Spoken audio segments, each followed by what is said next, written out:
सुधिंद्रा आए हुए हैं जी। अच्छा हेलो सुरेंद्रा जी, जनाब। और गालिब हारिस, क्या हाल है? बस जी ठीक जनाब। ठाक। आप सुनाएं, क्या हाल है आपके? सर एक तो आपका किड़किड़ ना माउस आपने अभी हारिस, तक अच्छा आपसे लिया बात नहीं है। करने। अरे क्या बात अच्छा कर जी। रहे हो यार, मतलब हारिस से गालिब से बात हुई थी मेरी, वो तो बोले बहुत अच्छी आवाज आ रही है। अभी हल्की फुल्की आ रही है। चलें करें आप बात।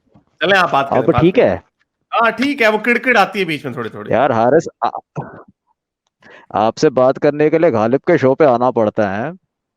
मतलब अमिताभ और धर्मेंद्र दोनों रहते हैं जुहू में, 2-3 सड़कों के फासले पे, लेकिन मिलना उनका लंदन में ही होता है। अच्छा। हाँ। अच्छा। ये बात सच है वैसे, धर्मेंद्र और अमिताभ बड़ा पास पास रहते हैं लेकिन मिलते हैं लंदन में। ये मतलब बात उनका सच है तो वैसे? वहाँ जुहू में मिलना होता नहीं है, वो तो खैर नहीं मिलता। लंदन में रहता है। खैर, हाँ। हाँ। हाँ, बोलो बोलो। नहीं नहीं, मैंने कुछ नहीं कह रहा, आप बोले। हाँ आप बोलें।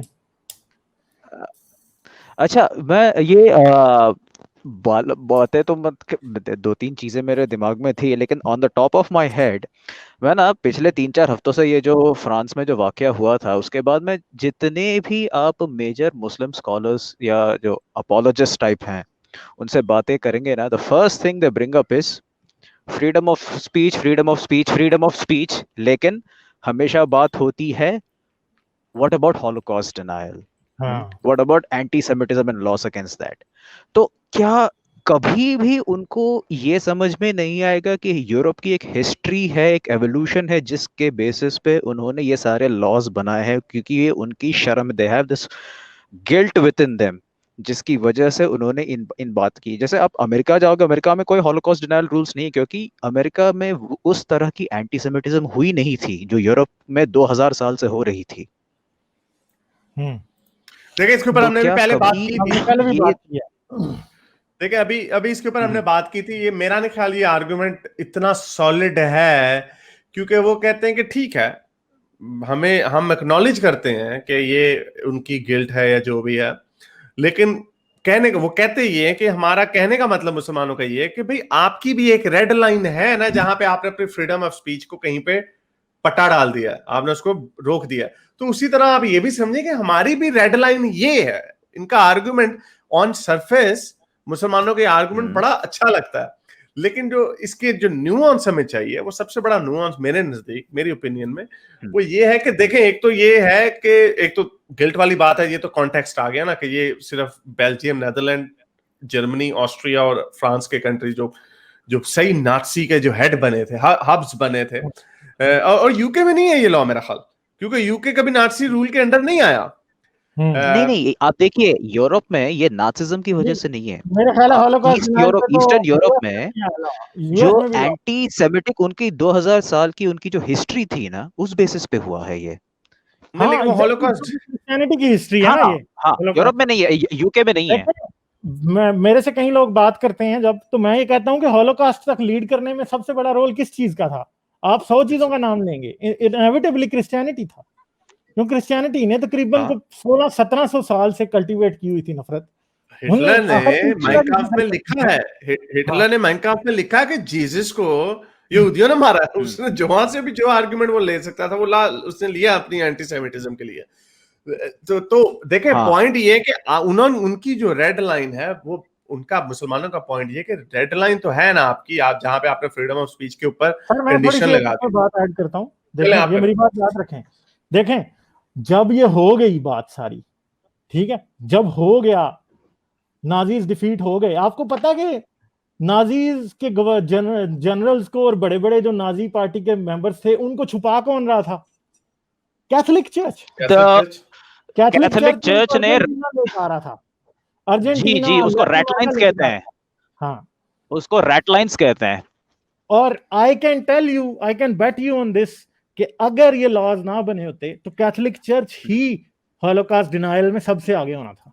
आई can bet you on this. Hmm, तो असल में ये भी एक लिहाज से रिलीजन के खिलाफ लॉ था, ठीक है, हॉलोकॉस्ट डिनायल के ऊपर। मगर मुसलमान जो हैं, अब मसला ये है कि ये इस बारे में ये कैथोलिक चर्च के साथ असल में साइड कर रहे हैं। दूसरी बात है कि ये फॉल्स इक्विवेलेंस है। कैसे? क्योंकि एक तरफ इंसानी हकूक है, एक रियल ह्यूमन सफरिंग है, और दूसरी तरफ हमारी बस जी हमारे इमोशंस हर्ट होते हैं। इमोशंस एक तरफ है और एक तरफ रियल ह्यूमन सफरिंग है, मिलियंस ऑफ पीपल। तो ये इक्विवेलेंस फॉल्स है इसमें। मेरा ख्याल सबसे स्ट्रॉन्ग आर्गुमेंट ये है कि कंपेयरिंग एप्पल्स विद ऑरेंजेस है। ये रेड लाइन, खाली red line itself is not a argument कि ये तुम्हारी वो रेड लाइन है, हमारी ये रेड लाइन है। Red line itself is not an argument. Context matter कि क्या आपकी बेस सही है कि नहीं। जैसे रेड लाइन, मेरी रेड लाइन ये होगी कि भाई मैं दो गेस को हाथ पकड़ के नहीं देख सकता, मैं नहीं देख सकता गेस को, उनको टांग दो, ये मेरी रेड लाइन है। बाकी हर चीज, स्पेस में जाना है, रोटियां 10 खानी है, क्रिकेट खेलनी है दिन रात, जो मर्जी करो, मुझे इससे कोई नहीं, मेरी रेड लाइन सिर्फ गेस के ऊपर है। तो इसलिए गेस को ग्लैमराइज ना करो। तो लोग कहेंगे भाई ये क्या बात हुई आपकी। So red line itself is not an argument, लेकिन मुसलमान ये आर्गुमेंट देते हैं कि भाई आपकी वो रेड लाइन है, हमारी ये रेड लाइन।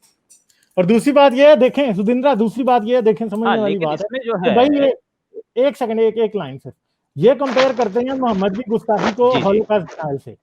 ये एक बात नहीं है।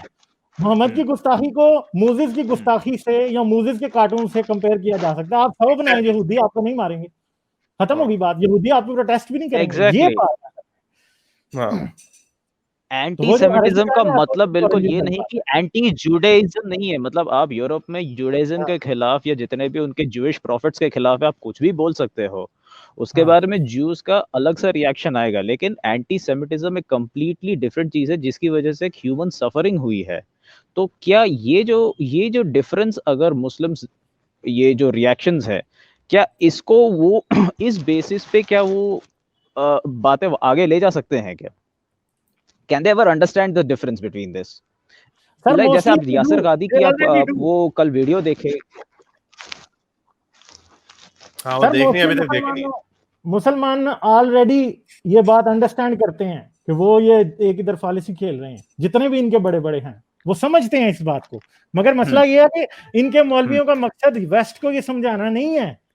इनका मकसद सिर्फ अपने लोगों को इंट्रेंच करना है, पक्का उस जगह पे खड़ा करना है कि नहीं नहीं देखो ये हमारे रसूल की बेहुरमती करते हैं, तो ये इन्होंने लॉज, अगर हॉलोकॉस्ट डिनायल पे लॉज बनाए हुए हैं तो ये रसूल की बेहुरमती के लिए क्यों नहीं बना सकते।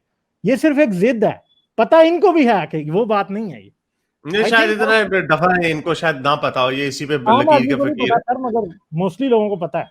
मेरा नहीं ख्याल ये। हाँ यासिर कादी, यस यस सर। देखें एक सेकंड, देखें इनको इतना नहीं पता चलता ह्यूमन राइट्स और आइडियाज में क्या फर्क है। आइडियाज के राइट्स नहीं है, ह्यूमंस के राइट्स है। अब देखें कितनी आजादी है इनको, कुरान जैसी किताब को लीगल रखा हुआ है, उस हेट फिल्ड किताब को। अब देखें, इमेजिन करें कोई ये कहे कि कोई उठ के लिखना शुरू कर दे अपनी किताबों में, स्ट्रेट बुक अपने ट्विटर पे, फेसबुक पे, कि मुसलमान जो है दुनिया की सबसे घटिया मखलूक है। Imagine this. कितनी, मुझे खुद कहते हुए बड़ी शर्म आ रही है कि क्या जुमला है ये, कि मुसलमान दुनिया की सबसे घटिया मखलूक है। अब ये देखें, ये मैं स्क्रीन आपके साथ शेयर कर रहा हूं, ये कुरान बड़े आराम से कह रहा है कि काफिर जो है बड़ी वर्स्ट ऑफ द क्रिएशन है। ये देखें, they are the worst of created beings. थोड़ा जूम इन कर दें। हाँ, आप जो कह रहे हो ना, ये साफ लिखा हुआ, ये देखिए ये साफ लिखा हुआ है, those who disbelieve among the people of scripture and the idolaters will abide in the fire of hell। तो ये काफरों की और they are the worst of created beings। अब ये कहीं पे भी लिख दो आपके, तो कितनी गंदी बात है ये। लेकिन इसकी इजाजत हमने दी हुई है, दुनिया ने दी हुई है इजाजत के यहाँ पे करो। ये दिन रात मंबर पे पढ़ते होंगे ये वाली 98-6 जो है, और इस तरह की और आयतें हैं। ये मैंने एक पूरी इसकी इकट्ठी करके, आयतों के नंबर नहीं याद रहते होते, ये तो अभी मुझे याद आ गया। तो उसमें एक आयत में लिखा हुआ ये गधे हैं, एक में लिखा हुआ ये बंदर है, एक में लिखा हुआ ये घास फूस खाने वाले गायब हैं, जानवर हैं ये, और एक ये है कि सबसे गंदी मखलूक है। तो ये तो आप लोग की किताब ने लिखा हुआ है, तो आप किस मुंह से कहते हो कि भाई ये ना करो तो वो ना करो। जिस बंदे ने ये कहा है, क्या हमारे पास इतना हक नहीं है जो हमें कह रहा है कि हम गधे हैं, बांदर हैं, जानवर हैं? हमें हक नहीं है कि हम उसको कहें तू है किसी बांदर का बच्चा? First, it's very fair. हाँ, क्योंकि ये जो हेट्रेड है ना, it is against a group of people. ठीक है, अगर इंस्टेड ऑफ सेइंग कि काफिर, इफ इट वाज से कि disbelief is the worst of ideas, उस पे अपन 10-15 दिन बात कर सकते हैं अपन। Yes, instead of saying disbelievers, disbelief is a bad idea, अगर ऐसी बातें होती तो हाँ ठीक है, Exactly. Then we can talk about it, why belief is good, why belief is bad, अपन इस पे बात कर सकते हैं, but I agree totally with you. तो ये इनको देखिए, इनका अब क्या बंदा इनसे बहस करे, अब उसका यही है कि आप इनको ना कन्विंस करो। खैर हम करते रहते हैं कन्विंस, आई होप कि बहुत सारे लोग, तो हमें इस चीज का यकीन है कि लोग समझ रहे हैं। लेकिन ये जो वेस्ट है, अब ये वो जो है वो एक मसखरा कनाडा का, वो हर वक्त अपील करता रहता है ट्रूडो। आई कैनॉट वेट कि वो कब निकले, वो उसकी छुट्टी कब हो। ये लोग अपील करते हैं, हमने ये हमारी ख्वाहिश ये है कि कहीं ये वेस्ट बकल डाउन ना कर जाए, कहीं ये एक बड़ी नाजुक सा बैलेंस है। लेकिन लग रहा है जैसा कि अभी हमने बताया कि वेस्ट में भी राइट विंग जो है ना वो थोड़ा ऊपर जा रहा है, इसी वजह से ऊपर जा रहा है। वो पागल के पुत्र नहीं वहां पे बैठे हुए गोरे, वो कहेंगे यार सानू यहाँ के सानू हमें छितर मारते हैं ये लोग, हमें हमारे पास तो I don't like this tribalism. मुझे ट्राइबलिज्म बिल्कुल नहीं पसंद, लेकिन ये एक ह्यूमन ट्रेट है कि humans tend to fight back. Human फिर लड़ते हैं अपने आप को, प्रिजर्व, सेल्फ प्रेजर्वेशन बड़ा एक स्ट्रॉन्ग इमोशन है इंसानों में। चलें सुधिंद्र, आपसे हम लेते हैं, it will take at least 1.5 million years of evolution to get rid of this tribalism from within our DNA, अगर हम तब तक as a species survive करें तो। कर जाएंगे we're doing better than most। हमें सिर्फ एक ही रिलीजन है, एक ही कल्ट है, एक ही ट्राइब ऐसा जो दुनिया इंसानियत को सही तरीके से नहीं पकड़ पा रहा। वो maybe it'll be gone in 50 years, who knows। चलें जी, not at the rate at which we are destroying the earth। चलो बाय बाय, बात करते हैं बाद में। ओके।